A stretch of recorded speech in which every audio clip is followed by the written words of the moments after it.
Hello everyone, मैं अभिषेक कुमार और इस लेक्चर में हम बात करने जा रहे हैं थर्मल एक्सपेंशन के एक और इफेक्ट की।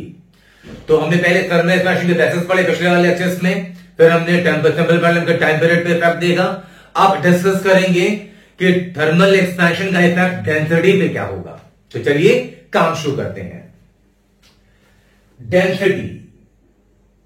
डेंसिटी को डिफाइन कैसे करते हैं अपन? Mass by volume. क्लियर है पॉइंट? ठीक है।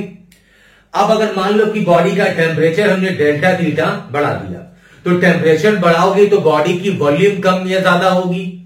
टेम्परेचर बढ़ाओगे तो वॉल्यूम बढ़ेगी, कम करोगे तो वॉल्यूम कम होगी। लेकिन मास तो अनअफेक्टेड होगा, है ना।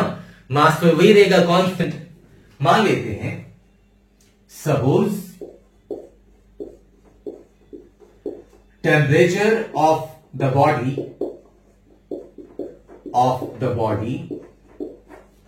is increased by delta T. मान लें कि बॉडी का टेम्परेचर डेल्टा टी हमने बढ़ा दिया। अगर डेल्टा टी नेगेटिव होगी मतलब टेम्परेचर कम हो रही है, तो दोनों शामिल हो जाएगा इसके अंदर। तो टेम्परेचर डेल्टा टी बढ़ाओगे तो न्यू वॉल्यूम क्या होगी बॉडी की? New volume of the body is given by V dash is equal to, formula क्या पढ़ा था हमने? Final volume is equal to initial volume 1 plus gamma delta T. Gamma को क्या बोलते थे अपन? कोएफिशिएंट ऑफ क्यूबिकल एक्सपेंशन, है ना। ये फॉर्मूला हमने थर्मल एक्सपेंशन के पहले लेक्चर में पढ़ा था। आप लगा दो। मान लो वॉल्यूम V माना हमने, तो फाइनल वॉल्यूम आ गई initial volume V 1 plus gamma delta T. ध्यान देना, किसी बॉडी की मास m मान ले अपन, बॉडी की वॉल्यूम V मान ले, तो बॉडी की डेंसिटी होगी density is equal to mass by volume. Body का टेम्परेचर डेल्टा टी बढ़ा दिया अगर हमने, तो बॉडी की वॉल्यूम बढ़ेगी। अब फाइनल वॉल्यूम बॉडी की इतनी है, तो डेंसिटी भी चेंज होगी। मास वही है, वॉल्यूम चेंज कर गई, तो श्योरिटी है कि डेंसिटी भी चेंज होगी। तो नई डेंसिटी लिखते हैं आप, न्यू डेंसिटी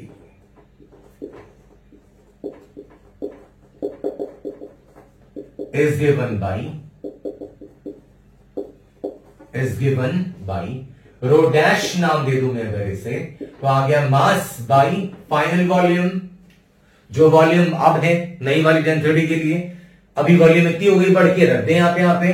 तो फाइनल डेंसिटी मिल गई rho dash is equal to m by v 1 plus gamma delta T. ये है नई डेंसिटी। क्लियर है पॉइंट? अब जरा ध्यान देना, m बाई v ये है बॉडी की इनिशियल डेंसिटी शुरुआत में, तो rho dash is equal to लिख सकते हैं अपन, rho dash is equal to rho m by v की जगह rho by 1 plus gamma delta T.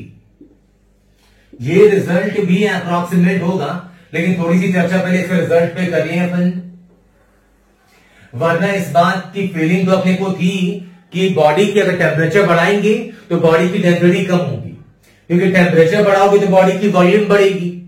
मास तो वही है, डिनोमिनेटर बढ़ रहा है तो डेंसिटी की वैल्यू कम होगी। अगर टेम्परेचर कम करोगे तो वॉल्यूम कम होगी, वॉल्यूम कम होगी तो डेंसिटी बढ़ेगी। तो इसका अंदाजा इस टॉपिक को पढ़ने से पहले था हमें, है ना। अब अपने सामने एक मैथमेटिकल रिजल्ट भी है, ये है अपने सामने ये रिजल्ट। अब ध्यान देना, डेल्टा टी, अगर डेल्टा टी पॉजिटिव है, डेल्टा टी मतलब होता है change in temperature, final temperature minus initial temperature.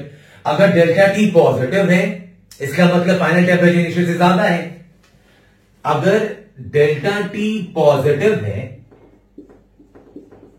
इसका मतलब है कि फाइनल टेम्परेचर इनिशियल टेम्परेचर से ज्यादा है।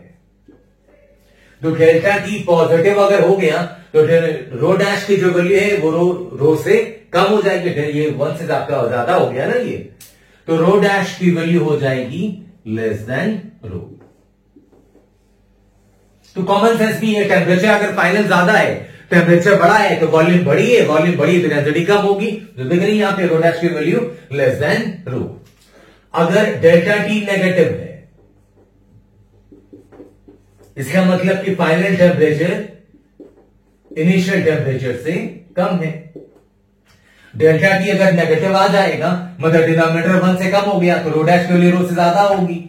और इसको ऐसे भी आप सोच सकते हैं कि अगर फाइनल टेम्परेचर इनिशियल से कम है तो अगर टेम्परेचर कम हुआ है तो वॉल्यूम कम होगी, वॉल्यूम कम होगी तो डेंसिटी बढ़ेगी आपकी। मतलब लिख सकते हैं यहां से rho dash is greater than rho. तो ये दो चीजें हमें मालूम थी पहले से, और ये टॉपिक नहीं भी पढ़ते तो भी हमें इसका अंदाजा था। अभी हमारे पास एक मैथमेटिकल रिजल्ट है कि डेंसिटी टेम्परेचर डिपेंडेंट कैसे है। अब ये रिजल्ट भी थोड़ा अप्रोक्सीमेट होता है जो किताबों में आपको मिलेगा, तो चलिए थोड़ी सी चर्चा मैं भी आपके सामने कर देता हूं। इस रिजल्ट को और भी अप्रोक्सीमेट कर सकते हैं, कैसे जरा आप देखिए।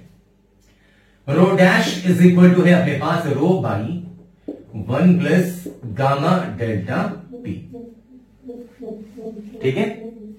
मल्टीप्लाई, अगर मैं इसको मल्टीप्लाई कर दूं 1 माइनस गामा डेल्टा टी ऊपर नीचे, तो क्या फर्क पड़ता है? कोई फर्क नहीं पड़ता। तो ये आ जाएगी value rho dash is equal to rho 1 minus gamma delta T divided by A plus B into A minus B का फॉर्मेट, ठीक है।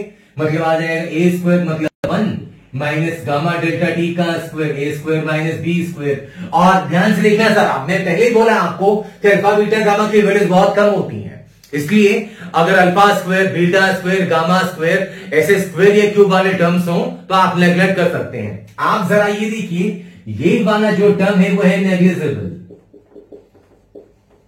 गामा इज इक्वल टू क्या होता है 3 alpha, 10 to the power minus 3 की रेंज में 10 to the power minus 3 का square 10 to the power minus 6 हो जाएगा। तो 1 के सामने 10 टू द पावर माइनस 6 तो बहुत स्मॉल है, तो हम नेग्लेक्ट कर सकते हैं। ये नेग्लेक्ट कर देंगे आप, अगर सिर्फ 1 ही बचेगा डिनोमिनेटर में। तो rho dash is equal to आ जाएगा rho into 1 minus gamma delta T. तो अप्रॉक्सीमेट रिजल्ट ये है। और एक्यूरेट रिजल्ट की बात करें तो एक्यूरेट रिजल्ट, अगर टेम्परेचर और डेंसिटी का एक्यूरेट डिपेंडेंस देखना है तो वो ये है, और एक रिजल्ट ये भी है। तो आपके सामने दोनों सामने आ सकते हैं, कोई परेशानी की बात नहीं है। ये रिजल्ट छोटा सा आपके सामने हाजिर है। एक छोटा सा अपन इलस्ट्रेशन भी देखते हैं, लेकिन इस बात की इलस्ट्रेशन में कोई वेराइटीज नहीं होंगी बहुत ज्यादा, सीधा फॉर्मूला लगाओगे और रिजल्ट आ जाएगा। तो जल्दी से आप स्क्रीन पॉज करें और ये सारा सेगमेंट नोट कर लें।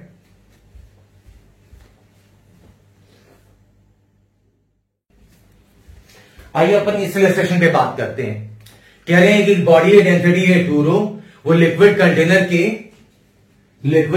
है कोई, उसके बॉटम पे रेस्ट कर रही बॉडी की डेंसिटी है 2 रो, और जो लिक्विड है उसकी डेंसिटी है रो।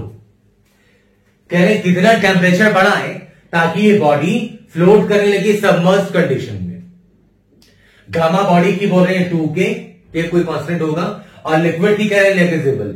अगर लिक्विड की गामा नेग्लिजिबल है, इसका मतलब लिक्विड की डेंसिटी और लिक्विड की वॉल्यूम दोनों थर्मल एक्सपेंशन से टेम्परेचर बढ़ाने से बहुत ज्यादा चेंज नहीं होगी, है ना। तो वॉल्यूम और डेंसिटी लिक्विड की होगी अनअफेक्टेड, क्योंकि गामा लिक्विड का है नेग्लिजिबल। अब बॉडी फ्लोट करे लिक्विड में, इसकी दो कंडीशंस हमने फ्लूइड में पढ़ी थी। अगर बॉडी की डेंसिटी लिक्विड की डेंसिटी से कम है तो बॉडी फ्लोट तो करेगी, लेकिन कुछ पार्ट लिक्विड के ऊपर होगा।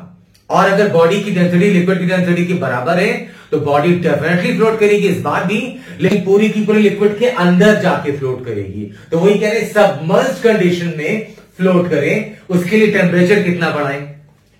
तो इसके लिए क्या होना चाहिए? Density of body should be equal to density of liquid.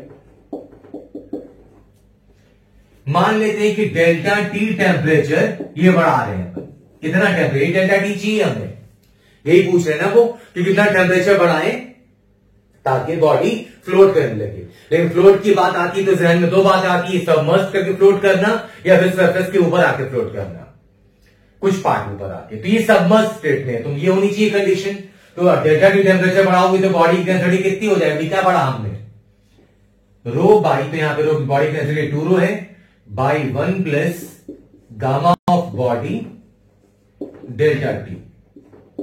Liquid की डेंसिटी कितनी हो जाएगी, टेम्परेचर बढ़ाएंगे थे, rho by 1 plus gamma of liquid delta T. Rho rho यहां से कैंसिल, तो आ गया 2 by 1 plus gamma of body कितना है 2K, तो यह आ गया 2K डेल्टा टी। और गामा ऑफ लिक्विड ये क्या है, नेग्लिजिबल है बोला हमने, मतलब ये वाला टर्म जो है आप नेग्लेक्ट कर सकते हैं, तो नीचे भी 1 ऊपर भी 1 1 ही रह गया। ये अब क्या बचा, इसमें सॉल्व कर लो आप यहां से, मतलब ये वैल्यू आ गई 2 is equal to 1 plus 2K delta T. तो डेल्टा टी की वैल्यू कितनी आ गई भैया, यहां से 2 माइनस 1 1 और 2 के नीचे, मतलब आ गई वैल्यू 1 अपॉन 2K। इतना राइज इन टेम्परेचर होगा अगर सिस्टम का, तो बॉडी सबमर्ज करके फ्लोट करेगी। क्लियर है पॉइंट ये? तो ये रही कहानी कि बॉडी का टेम्परेचर बढ़ाएंगे तो बॉडी की वॉल्यूम बढ़ेगी, बॉडी की डेंसिटी कम होगी। बॉडी का टेम्परेचर कम करेंगे तो वॉल्यूम कम होगी, डेंसिटी कम होगी। मैथमेटिकल रिलेशनशिप जो आया है वो रिजल्ट याद रहे तो बढ़िया, वरना एनालिसिस से निकालना कोई बहुत बड़ी बात नहीं है, 1 मिनट के अंदर वो कहानी कर सकते हैं आप।